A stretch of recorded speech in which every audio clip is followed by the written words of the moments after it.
buttermilk cake time. So it took me a minute to find my recipe because I've got my recipe, but then I never wrote at the top what it was. So I had to look at the ingredients and now we got it figured out. Okay, so buttermilk cake is obviously made with a lot of buttermilk. Now looking at my recipe, I thought that it was a whole lot more buttermilk, but I'm probably only gonna be able to use the rest of this jar of buttermilk and not even touch this jar of buttermilk. So we may be making like big batches of pancakes, and then what I'll do is I'll let them cool and then I will lay them out on a cookie sheet or a baking sheet, and I'll put them in the freezer and freeze them in a single layer. Then I'll put them in freezer bags and put them in the freezer, and then that makes for a convenient, quick, but homemade breakfast on mornings when we need it.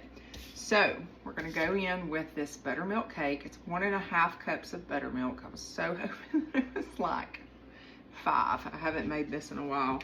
So this right here is 1 cup. So I will get into this just a little bit. The pretty bowls. My dry ingredients first in my big bowl. So 2 3/4 cup of flour, 3/4 cup. Okay, 2 cups of sugar.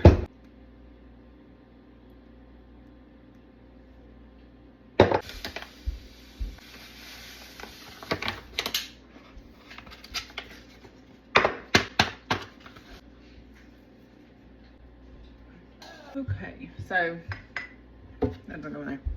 All right, all my dry ingredients are in this bowl. We're gonna mix it up. That's the dry. Know that this is a cup. I need 1.5 cups. So there's the cup.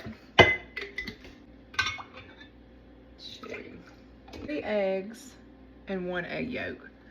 So I hate it when recipes do that because I feel like I'm wasting food. But at least it's the yolk and not the white, just the whites.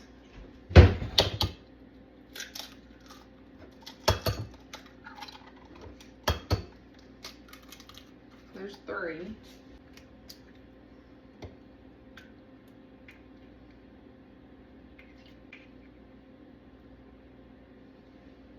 All right. Running low on vanilla, so I think I'm gonna use the rest of it. I need to get vanilla.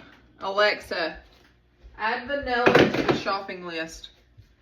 You already have vanilla on your shopping list. Okay. All right, we got some olive oil we're gonna go in with. 2 tablespoons. Whoa, this is fancy. Huh. 2 tablespoons. 2. Now, we gotta have a cup of butter room temperature. Should have read ahead. This is in my oven for like 5 seconds. Okay. Okay, I hear you. Butter. Right here. Look how pretty that is. Woo.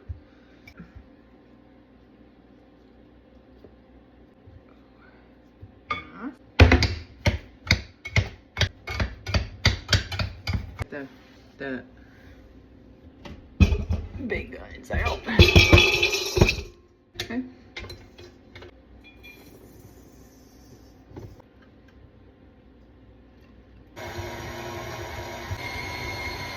Alright, you don't want to over mix it.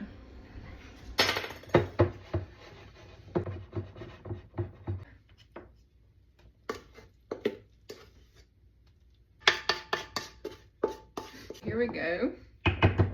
In the oven at 325 for 45 minutes for those big chunks of butter. It does have a glaze that goes on it, and the cake has to be completely cooled before we put the glaze on.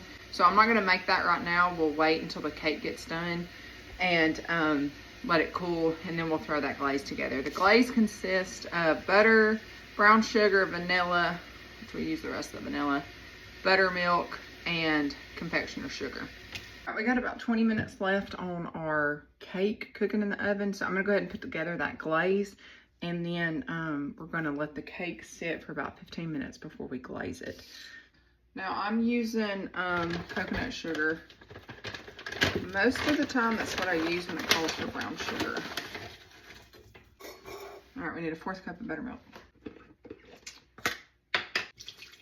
Confectioner sugar.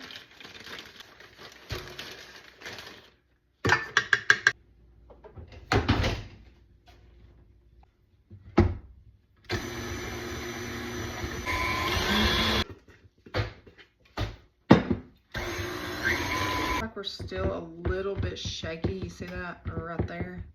So we're gonna put it back in for about 10 more minutes. All right, cool for a little bit, 15 minutes or so, and then I'm gonna take a fork and I'm gonna poke holes in it, and then we're going to put our icing over the top. It's supposed to be more like a glaze. It's gotten a little thick, and so I'm gonna mix it really good before we pour it on, and then it'll kind of be like a little sugar glaze on it, and it'll be really good. And then we're gonna have to wait about an hour or so before we eat it, so it cools completely. In about 15 minutes, we're gonna poke some holes in our cake. Oh, I'm going to mix up our icing.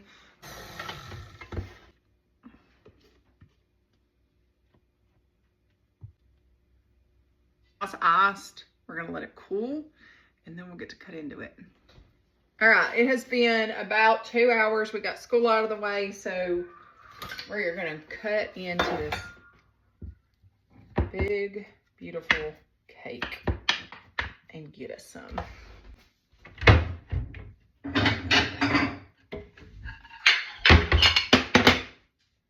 It was super nice. All right, that cut a lot better. So there she is. All right, let me try this because the boys aren't going to want the broken piece.